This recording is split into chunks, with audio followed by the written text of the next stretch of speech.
संत लूकस के अनुसार सुसमाचार अध्याय 1।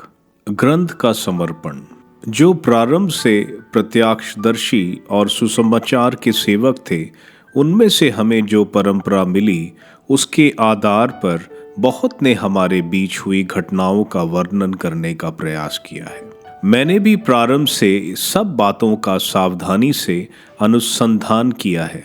इसलिए श्रीमान थियोफिलस, मुझे आपके लिए उनका क्रमबद्ध विवरण लिखना उचित जान पड़ा, जिससे आप यह जान लें कि जो शिक्षा आपको मिली है वह सत्य है। योहन बपतिस्ता के जन्म का संदेश। यहूदियों के राजा हेरोद के समय अबियस के दल का जकरिया नामक एक याजक था। उसकी पत्नी हारून वंश की थी और उसका नाम एलिजाबेथ था। वे दोनों ईश्वर की दृष्टि में धार्मिक थे। वे प्रभु की सब आज्ञाओं और नियमों का निर्दोष अनुसरण करते थे। उनकी कोई संतान नहीं थी, क्योंकि एलिजाबेथ बांझ थी और दोनों बूढ़े हो चले थे। जकरिया नियुक्त के क्रम से अपने दल के साथ याजक का कार्य कर रहा था। किसी दिन याजकों की प्रथा के अनुसार उसके नाम चिट्ठी निकली कि वह प्रभु के मंदिर में प्रवेश कर धूप जलाए। धूप जलाने के समय सारी जनता बाहर प्रार्थना कर रही थी। उस समय प्रभु का दूत उसे धूप की वेदी की दाईं ओर दिखाई दिया। जकरिया स्वर्गदूत को देखकर घबरा गया और भयभीत हो उठा। परंतु स्वर्गदूत ने उससे कहा, जकरिया, डरिए नहीं, आपकी प्रार्थना सुनी गई है। आपकी पत्नी एलिजाबेथ के एक पुत्र उत्पन्न होगा। आप उसका नाम योहन रखेंगे। आप आनंदित और उल्सित हो उठेंगे और उसके जन्म पर बहुत से लोग आनंद मनाएंगे। वह प्रभु की दृष्टि में महान होगा। अंगूरी और मदिरा नहीं पिएगा। वह अपनी माता के गर्भ से ही पवित्र आत्मा से परिपूर्ण हो जाएगा और इज़राइल के बहुत से लोगों का मन उनके प्रभु ईश्वर की ओर अभिमुख करेगा। वह पिता और पुत्र का मेल कराने, स्वेच्छाचारियों को धर्मियों की सद्बुद्धि प्रदान करने और प्रभु के लिए एक सुयोग्य प्रजा तैयार करने के लिए एलियास के मनोभाव और सामर्थ्य से संपन्न प्रभु का अग्रदूत बनेगा। जकरिया ने स्वर्गदूत से कहा, इस पर मैं कैसे विश्वास करूं, क्योंकि मैं तो बूढ़ा हूं और मेरी पत्नी बूढ़ी हो चली है। स्वर्गदूत ने उसे उत्तर दिया, मैं गब्रिएल हूं, ईश्वर के सामने उपस्थित रहता हूं। मैं आपसे बातें करने और आपको यह शुभ समाचार सुनाने भेजा गया हूं। देखिए, जिस दिन तक ये बातें पूरी नहीं होंगी, उस दिन तक आप मौन रहेंगे और बोल नहीं सकेंगे, क्योंकि आपने मेरी बातों पर, जो अपने समय पर पूरी होंगी, विश्वास नहीं किया। जनता जकरिया की बाट जो रही थी और आश्चर्य कर रही थी कि वह मंदिर में इतनी देर क्यों लगा रहा है। बाहर निकलने पर जब वह उनसे बोल नहीं सका, तो वह समझ गए कि उसे मंदिर में कोई दिव्य दर्शन हुआ है। वह उनसे इशारा करता जाता था और गूंगा ही रह गया। अपनी सेवा के दिन पूरे हो जाने पर वह अपने घर चला गया। कुछ समय बाद उसकी पत्नी एलिजाबेथ गर्भवती हो गई। उसने 5 महीने तक अपने को यह कहते हुए छुपाए रखा, यह प्रभु का वरदान है। उसने समाज में मेरा कलंक दूर करने की कृपा की है। प्रभु के जन्म का संदेश। 6 महीने स्वर्गदूत गब्रिएल ईश्वर की ओर से गलीलिया के नाजरत नामक नगर में एक कुंवारी के पास भेजा गया, जिसकी मंगनी दाऊद के घराने के यूसुफ नामक पुरुष से हुई थी, और उस कुंवारी का नाम था मरियम।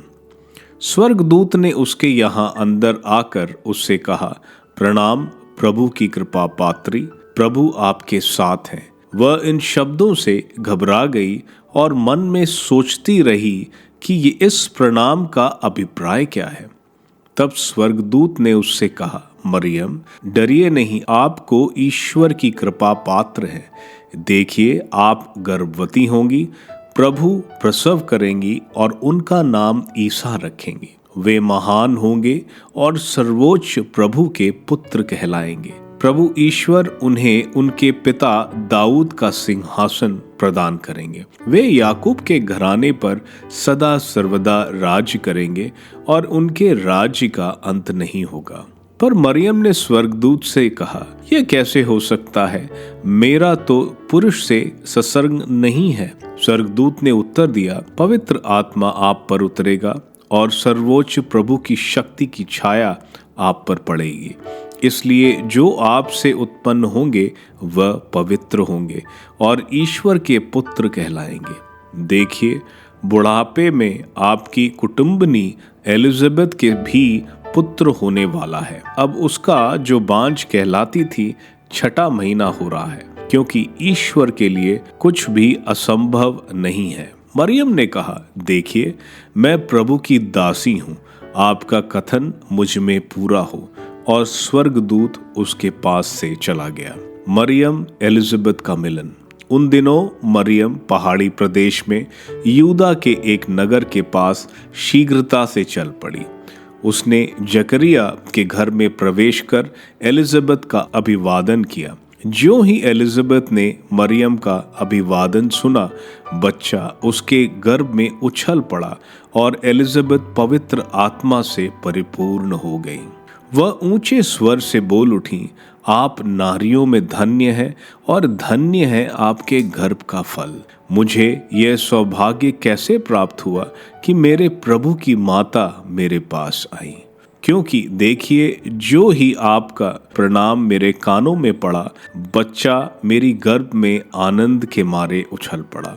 और धन्य है आप जिन्होंने यह विश्वास किया कि प्रभु ने आपसे जो कहा वह पूरा हो जाएगा। तब मरियम बोल उठी। मरियम का भजन।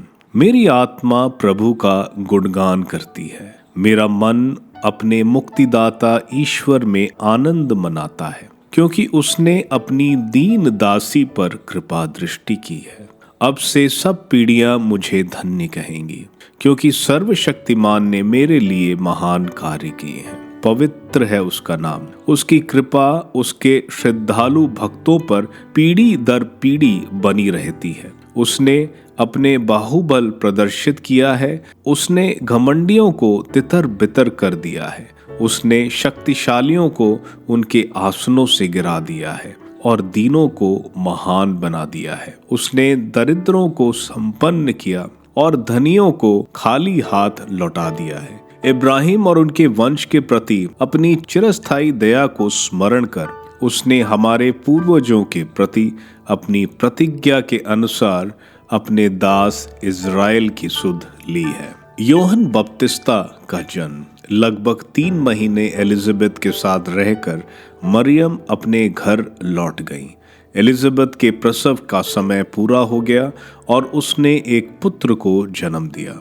उसके पड़ोसियों और संबंधियों ने सुना कि प्रभु ने उस पर इतनी बड़ी दया की है और उन्होंने उसके साथ आनंद मनाया। 8वें दिन वे बच्चे का खतना करने आए। वह उसका नाम उसके पिता के नाम पर जकेरियस रखना चाहते थे, परंतु उसकी माँ ने कहा, जी नहीं, इसका नाम योहन रखा जाएगा। उन्होंने उससे कहा, तुम्हारे कुटुंब में यह नाम तो किसी का भी नहीं है। तब उन्होंने उसके पिता से इशारे से पूछा कि वह उसका नाम क्या रखना चाहता है। उसने पाटी मांग कर लिखा, इसका नाम योहन है।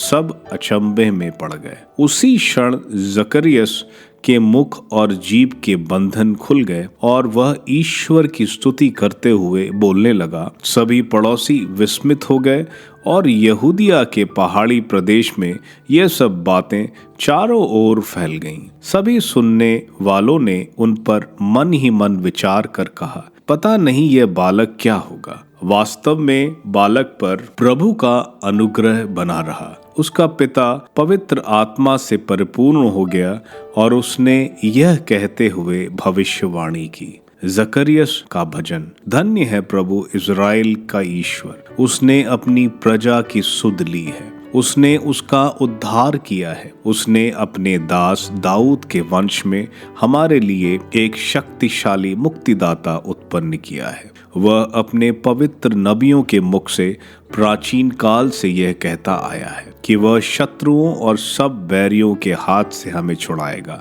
और हमें पवित्र विधान को स्मरण कर हमारे पूर्वजों पर दया करेगा। उसने शपथ खाकर हमारे पिता इब्राहिम से कहा था कि वह हमको शत्रुओं के हाथ से मुक्त करेगा, जिससे हम निर्भयता, पवित्रता और धार्मिकता से जीवन भर उसके सम्मुख उसकी सेवा कर सके। बालक, तू सर्वोच्च ईश्वर का नबी कहलाएगा, क्योंकि प्रभु का मार्ग तैयार करने और उसकी प्रजा को उस मुक्ति का ज्ञान कराने के लिए जो पापों की क्षमा द्वारा उसे मिलने वाली है। तू प्रभु का अग्रदूत बनेगा। हमारे ईश्वर के प्रेम पूर्ण दया से हमें स्वर्ग से प्रकाश प्राप्त हुआ है, जिससे वह अंधकार और मृत्यु की छाया में बैठने वालों को ज्योति प्रदान करे और हमारे चरणों को शांति पथ पर अग्रसर करे। बालक बढ़ता गया और उसकी आत्मिक शक्ति विकसित होती गई। वह इज़राइल के सामने प्रकट होने के दिन तक निर्जन प्रवेश में रहा।